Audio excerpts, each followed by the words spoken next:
안녕하세요. 명인학원에서 영어를 가르치고 있는 유청훈이라고 합니다. 저희가 원래 이제 지금 아이들의 학교가 다 정해졌잖아요. 그래서 저희 학원에서 모셔서 학원으로 모셔가지고 이제 학교별로 이제 설명회를 하거든요. 학교의 시험이 어떤지, 그러니까 병정고의 어떤 내신 시험이 어떤지, 그 다음에 뭐 난이도는 어떤지, 시험 범위는 어떤지, 그러니까 전반적인 거를 좀 알려드리는 설명회를 하는데 지금 다들 아시다시피 이제 코로나 때문에 저희가 그런 상황이 아니잖아요. 그래서 어머님들한테 그래도 도움을 드리고자 이렇게 영상을 촬영하게 됐습니다. 그래서 오늘 영상은 병정고등학교 이제 내년이죠. 이제 내년에 들어가게 되면은 그러니까 어떤 식으로 시험이 나오는지에 대해서 내신 시험이 나오는지에 대해서 설명해 드리려고 이제 촬영하게 됐어요. 그래서 어머님들도 이 영상을 보시면 병정고등학교가 이렇게 나오는구나, 대략적인 어떤 이해를 얻고 가실 수 있을 겁니다. 일단 그 병정고등학교 같은 경우에 이게 이제 기준이 뭐냐면요. 올해 있잖아요. 올해 1학년 1학기 내신 시험 범위가 기준이었어요. 올해. 일단 기본적으로 세 가지가 있습니다. 그러니까 교과서가 있고 부교재가 있고 모의고사가 있는데, 지금 모의고사 같은 경우에는 1학년 1학기 중간고사 때는 포함이 안 됐었어요. 근데 이 모의고사가 기말고사부터는 다 들어갔었습니다. 기말고사부터는. 그래서 지금 교과서 같은 경우에는 능률이라는 이게 지금 3년째 똑같은 교과서를 쓰고 있어요. 예, 3년째. 그다음 부교재는 한 5년째 쓰고 있습니다. 그러니까 올림포스라는 교재가 있는데, 예, 이 EBS에서 나오는 교재예요. 근데 이게 한 1학년 수준의 난이도입니다. 딱. 교과서 같은 경우에도 뭐 그렇게 어려운 교과서는 아니고요. 그 다음에 이제 모의고사 같은 경우에는 이때는 포함이 안 됐지만 1학년 1학기 기말고사부터는 계속해서 포함이 됐었어요. 그래서 그 해에 본 모의고사 있죠. 모의고사 같은 경우는 1학년, 2학년 같은 경우에는 3월, 6월, 9월, 11월 모의고사 있거든요. 근데 이쪽 경기도 지역에서는 6월 모의고사와 11월 모의고사가 있어요. 그래서 그 해당 연도의 모의고사가 시험 범위에 포함이 됐습니다. 이때가 중간고사 1학년 1학기 중간고사 때가 가장 시험 범위가 적었었어요. 그때 이유가 뭐였냐면, 그때 아시죠? 얘네 처음으로 학교를 가기 시작한 게 올해 코로나 때문에 5월인가 그랬어요. 그래서 정상적으로 학교에서 수업을 안 했습니다. 그래서 이 1학년 1학기 중간고사에서는 작년보다는 약간 시험 범위가 한 80% 수준으로 좀 떨어졌었어요. 시험 범위가. 학교에서 그 상황을 약간 좀 감안을 하시고 좀 줄여주신 것 같더라고요. 그래서 1학년 1학기 중간고사에서는 교과서가 2개가 나왔었고, 그다음 부교재가 14과인데 지문의 개수가 몇 개냐면 약 한 30개 정도가 들어갔어요. 그러니까 모의고사 수준의 지문이 있거든요. 그러니까 모의고사의 지문 한 200단어, 영어로 된 200단어 정도가 이렇게 구성으로 된 지문인데, 뭐 모의고사랑 똑같습니다. 수능에 나오는 그 지문들이에요. 그게 한 지문 개수가 한 30개 정도가 들어갔었습니다. 네. 이때는 모의고사가 안 들어갔었고요. 근데 사실은 이거를 이제 포함시키려고 생각하시면 돼요. 왜냐면 원래 모의고사도 들어가거든요.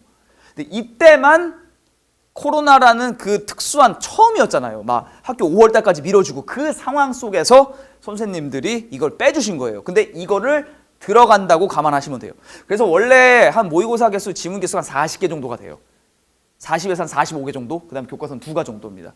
그러면 이제 시험의 구성이 어떻게 되어 있냐면, 객관식 문제가 25문제고 서시형 문제가 4문제였어요. 문제 개수가 좀 많죠. 시험 시간이 굉장히 모자릅니다. 시험 시간은 몇 분이냐면 50분이거든요. 50분 동안 거의 30문제를 풀어야 돼요. 50분 동안 30문제를 풀어야 되니까 한 문제당 산술적으로 계산하면 한 1.7분 정도? 네, 한 1.7분 정도인데 1.7분 안에 한 문제를 절대 못 풀어요. 왜냐면은 서술형 문제가 있어서. 산술적으로지 이거는 서술형 문제가 포함되었다는 걸 감안하면은 1.7분 안에 빠듯합니다. 풀기가 굉장히 빠듯해요. 그래서 객관식 문제가 25문제, 주관식 서술형 문제가 4문제였고요. 네, 평균적으로 한 6점 정도가 구성이 돼 있었어요. 그 다음에 이제 객관식 문제의 특징이 뭐였냐면, 객관식 문제는 이 지역뿐만 아니라 학교의 내신 난이도 이런 걸 다 떠나서 전국적으로 거의 다 똑같아요. 수능 유형입니다. 수능에 나오는 유형별로 독해 그 유형이 있거든요. 똑같이 내요. 그 수능형 나오는 독해 유형이랑 똑같이 나옵니다. 뭐 예를 들어서 어려운 문제, 빈칸 문제 같은 게 좀 어렵거든요. 순서라든지 삽입 문제랄지, 뭐 어휘를 물어보는 문제라든지, 지문의 뭐 요약 문제랄지 이런 것들이 있는데 그냥 거기와 똑같아요. 근데 병정고의 특징이 뭐냐면 이따가도 좀 말씀드릴 텐데 지문의 내용을 있잖아요. 지문이 이렇게 있으면 지문이 이렇게 있잖아요. 지문의 내용을 살짝 바꿔놓으세요, 선생님들이. 그러니까 중학교 때는 예를 들어서 그냥 똑같이 나오잖아요. 예, 근데 얘네는 지문의 내용을 바꿔놓습니다. 이게 어려워요. 예, 병정고의 가장 큰 특징은 뭐냐면 지문을 있는 그대로 안 내요. 지문의 난이도, 지문의 내용을 살짝 바꿔놓습니다. 그래서 이거를 딸딸딸딸 외운다고 해가지고 해결이 안 돼요. 지문의 내용도 바꿔놓고요. 특히 답이 되는 부분에 단어도 바꿔놔요. 단어를 좀 더 어려운 단어로 바꿔놓습니다. 그러니까 병정고에서는 특히 단어 어휘가 정말 중요해요. 특히 1학년 때는. 오히려 병정고에 되게 큰 특징이 있어요. 특징이 뭐냐면 시험에서 1학년에서 2학년으로 올라갈 때 있잖아요. 시험의 범위가 2배가 돼요. 정확하게. 되게 많아집니다. 2학년 때 기준으로 생각했을 때 올해 2학년 애들 있잖아요. 세마고 애들보다 시험 범위가 많아요. 많았어요. 2학년 애들 같은 경우에는. 네. 근데 난이도는 1학년 때가 더 어려워요. 난이도가. 왜냐하면 2학년 때는 양이 좀 많아져가지고 선생님들이 지문의 어떤 변형의 정도를 많이 안 가져가세요. 2학년 때도 어려운데 근데 1학년 때는 더 까다로운 게 뭐냐면 지문의 시험 범위 개수가 적다 보니까 선생님들이 PB 꽈서 내요, 문제를. 그러니까 생각을 되게 여러 번 해서 문제를 내야 돼요. 그러니까 아까 말씀드렸듯이 한 문제 한 1.7분에서 풀어야 되는데 2분이 채 안 돼요, 한 문제당. 근데 비비 꼬니까 생각을 해야 되잖아요. 그러니까 애들이 시간 부족이 굉장히 커요. 시험을 보는 데 있어서. 그게 병정고 시험의 되게 큰 특징이에요. 오히려 2학년을 넘어가잖아요. 그럼 지문의 범위는 되게 많아져요. 당연히 많아져요. 근데 그것 자체가 부담이 되긴 해요. 근데 엄청나게 생각을 꼬고 이런 걸 안 해도 돼요. 외부 지문도 나와요. 2학년이 되면 외부 지문이 나와요. 시험 범위 외에 있는 외부 지문들이 나와요. 그러니까 그런 것들은 사실은 되게 근본적으로 영어 실력이 있으면 풀 수 있는 거거든요. 근데 1학년 시험은 뭐냐면 외부 지문이 없어요. 시험 범위 안에서만 나와요. 근데 그거를 꼬고 해요. 그러니까 애들이 되게 어려워해요. 이게 내가 공부했던 건데? 라고 생각해서 그냥 단순하게 찍어버리잖아요. 그럼 틀려요. 선생님이 함정을 엄청 파놓으세요. 그리고 이제 병정고는 문법 문제가 좀 많이 나옵니다. 올해 같은 경우에 세마고 같은 경우에는 문법 문제가 객관식 문제에서 3문제 나왔거든요. 그리고 국제고에서도 객관식 문제에서 문법 문제가 2문제 나왔어요. 올해 같은 경우에. 근데 병정고는 5문제가 나옵니다. 이게 전통적으로 병정고등학교는 문법 문제가 많이 나와요. 그래서 객관식에서 18.9점이었어요. 네, 거의 5분의 1입니다. 6분의 1 정도예요. 네. 얘들 수능형 문제입니다. 그러니까 이거는 외워서 할 수 없어요. 문법은 어떻게 토시 하나하나까지 외워가지고 문법이 틀린 걸 알 수가 있어요. 그러니까 병정고에서는 사실은 문법 문제를 잘 해결을 하려면 방법이 하나밖에 없어요. 그냥 평소에 공부를 계속 하는 수밖에 없어요. 시험 기간 내에 야, 나 문법 외우고 있어. 이렇게 하면 이미 틀린 거예요. 다른 공부도 해야 되잖아요. 근데 영어 공부만 못 하잖아요. 그러니까 하나하나 토시 하나씩 외우고 있다. 이건 이미 잘못된 거예요. 그렇게 할 수가 없습니다. 왜냐면 양이 워낙 많고 난이도가 워낙 높기 때문에 중학교 때 생각해가지고 시험 범위 한 4주 잡은 다음에 3주, 짧게는 3주, 길게는 4주 잡아가지고 이거 다 외워버리면 되지. 이런 식으로 접근 자체가 안 돼요. 특히 병정고는 몇몇 학교는 그렇게 할 수 있습니다.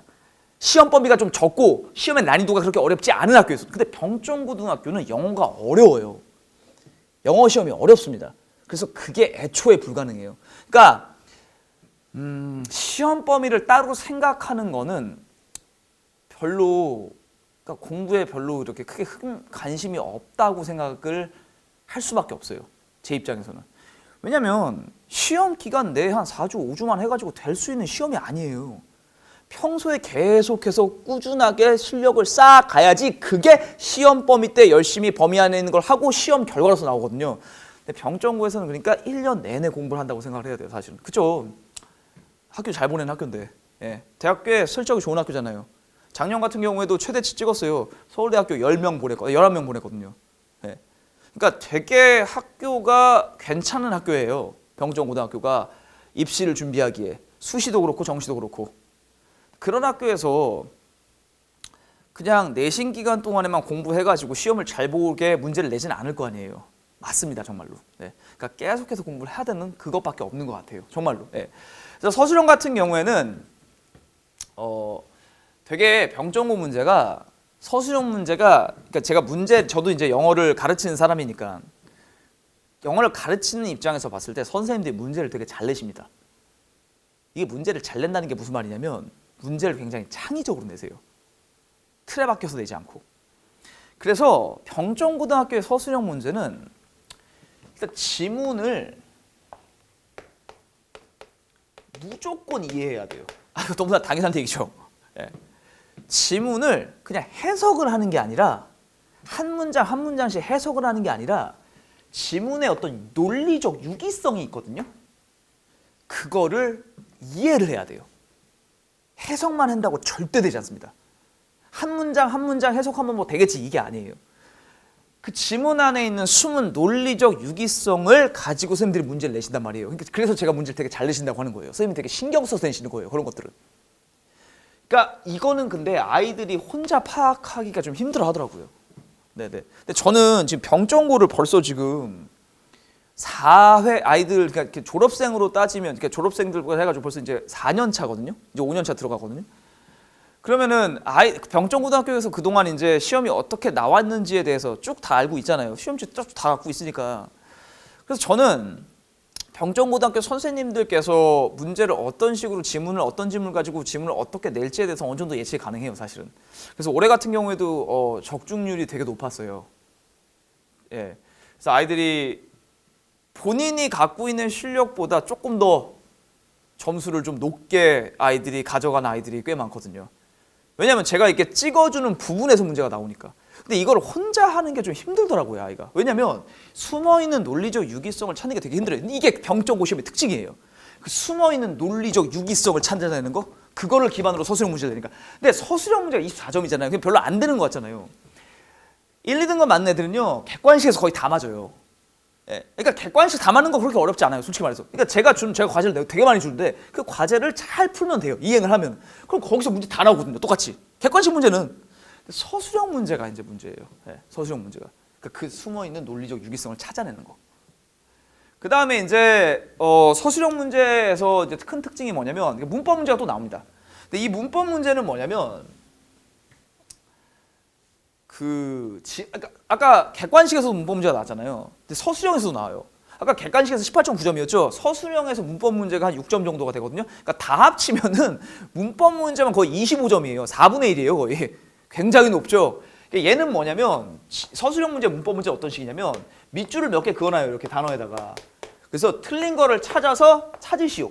네, 틀린 걸 찾으시오. 한 3개 정도 나오거든요, 틀린 거. 2개 아니면 3개. 그런 다음에 찾아서 고치시오까지. 찾으면 1점, 고치면 1점. 찾기만 하면 안 돼요. 그러니까 객관식이랑 좀 다르죠. 객관식은 그냥 찍어서 대충 이건 것 같은데? 라서 찍어서 맞출 수도 있잖아요. 얘는 뭐냐면 그렇게 찍다면 1점씩밖에 못 얻어요. 총 6점이니까 1점, 1점, 1점, 1점, 1점, 1점이니까 고치는 것까지 합쳐서 1점을 더 주니까 고치는 것까지 해야 됩니다. 그러니까 되게 정확하게 알아야 돼요. 그러니까 병정고 시험이 까다롭죠. 정확하게 알고 있어야 돼요. 대충 이런 느낌적인 느낌이 아니라. 네. 그러니까 병정고는 2가지입니다, 정말로. 첫 번째는 뭐냐면 어휘를 되게 많이 변형시킨다고 했잖아요. 단어가 되게 중요해요. 2번째는 뭐냐면은 정확하게 알고 있어야 돼요. 한 가지 더 추가시킬게요. 3번째는 뭐냐면 해당 시험 범위에 있는 지문의 해석이 아니라 논리적 유기성을 지문마다 다 알고 있어야 돼요. 그래야지 좋은 성적이 나옵니다. 근데 이거는 하루아침에 되지 않죠. 논리성이라는 게 하루아침에 키워지는 게 아니잖아요. 예를 들어서 논리성을 키우고 싶어가지고 그냥 논리와 관련된 책 한 권 읽으면 내 논리성이 장착되는 게 아니잖아요. 마찬가지예요. 논리적 유기성이라는 건 뭐냐면 영어 지문을 계속 보면서 이런 관계가 있구나. 이 단어가 저 단어와 이렇게 연결되는구나. 이거를 파악하는 거거든요. 근데 이게 하루아침에 안 되죠. 많이 봐야 되죠. 그래서 사실 이제 병정고를 보내셨으니까 아이들을 저는 약간 이제 잘 됐다고 생각이 들어요. 잘 됐다고 생각이 드는데 솔직히 말씀드릴게요. 아 이제 좀 고생거리 열리셨구나 라는 생각. 네. 학교를 전국적으로 잘 보낸 학교잖아요. 작년 같은 경우 올해 성적이 안 나왔으니까 전국에서 서울대학교를 10명 이상 보낸 학교가 전국에서 58개가 있어요. 근데 전국에 고등학교가 2,500개가 있거든요. 병정고등학교는 전국에서 상위 2.4%의 학교입니다.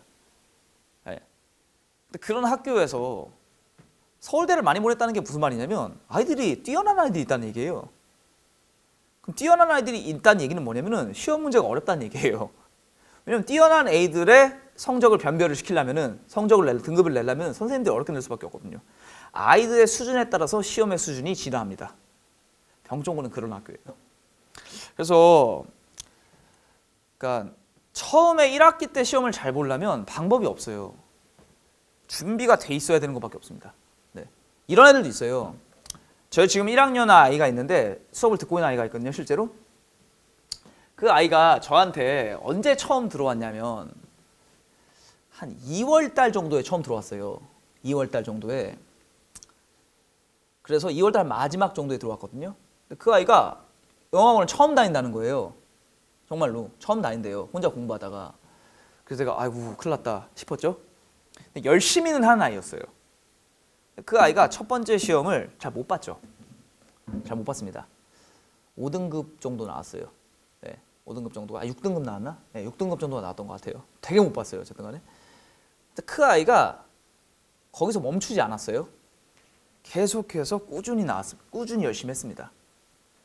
그래서 저번 중간고사 때는 어떻게 됐냐? 3등급까지 올라갔어요.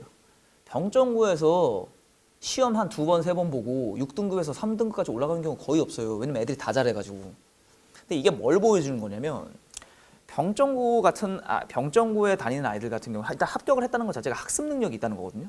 근데 어떤 아이는 먼저 준비가 잘 돼 있어가지고 1학년 1학기 때부터 잘 보는 아이가 있고 어떤 아이는 똑같은 학습 능력을 갖고 있더라도 준비가 덜 안 돼 있어가지고 그게 나중에 나오는 경우, 나중에 표현되는 경우가 있어요. 준비가 이제 어느 정도 쌓여야 되니까. 근데 그러면 안 되죠.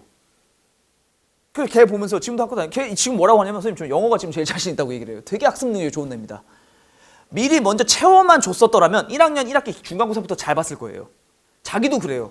아, 선생님 제가 고등학교 때 너무 공부를 안 한 것 같다고. 너무 순진했었다고. 그냥 학교에서 하는 내신만 잘 보면 되는 줄 알았다고. 자기가 이제 아는 거죠. 겪어보니까. 근데 안 그랬으면 좋겠어요. 예. 지금 이거 영상을 보시는 어머님 자녀들은 미리 좀 준비가 잘 돼 있어서 학교에 갔을 때 처음부터 잘 좋은 결과를 좀 얻었으면 좋겠거든요. 예. 준비밖에 없어요. 일찍 빨리 준비하는 수밖에 없습니다. 많이 준비하는 수밖에 없어요. 그게 병정고에서 살아남을 수 있는 방법입니다. 네. 원래 이게 어머님들 모셔가지고 좀 이렇게 좀 더 이렇게 오시면은 이제 아무래도 어머님들이 질문도 하시고 제가 이제 답변도 하는 과정에서 되게 여러 가지 말씀을 더 해드릴 수 있거든요. 지금은 이제 뭐 질문하시는 어머님들도 좀 혼자 있어요 여기 지금. 네. 그러니까는 지금 약간 그런 게 좀 부족해요. 그래도 이제 어머님들께 병정고가 어떤 시험이 어떻게 나오는지에 대해서 좀 알려드리려고 영상을 촬영하게 됐는데 코로나가 좀 이렇게 이게 좀 이렇게 수그러들면 네, 어머님들 이제 학원으로 모셔가지고 좀 그렇게 좀 더 자세하게 좀 이렇게 소통할 수 있는 시간이 있었으면 좋겠어요. 네, 빨리 이게 좀 이렇게 그러니까 코로나가 좀 이렇게 수그러들어서 어머님들께 또 더 좋은 정보를 들을 수 있도록 저희도 계속해서 준비를 하겠습니다. 네, 그래서 지금 코로나 시기인데 예, 항상 어머님들 그 다음에 아버님들 그 다음에 가정에 항상 건강이 항상 가득했으면 좋겠고요. 다음에 또 학원에 오셔서도 이제 얼굴 뵙고 이렇게 말씀을 드릴 때 또 이거 말고도 또 다양한 얘기들이 이제 나올 수가 있거든요. 예, 그래서 좀 더 좋은 정보를 드릴 수 있도록 제가 노력을 하겠습니다. 네, 오늘 준비한 건 여기까지고요. 예, 또 다음에 뵐 수 있을 때까지 그러면 안녕히 잘 지내시길 바랍니다. 감사합니다.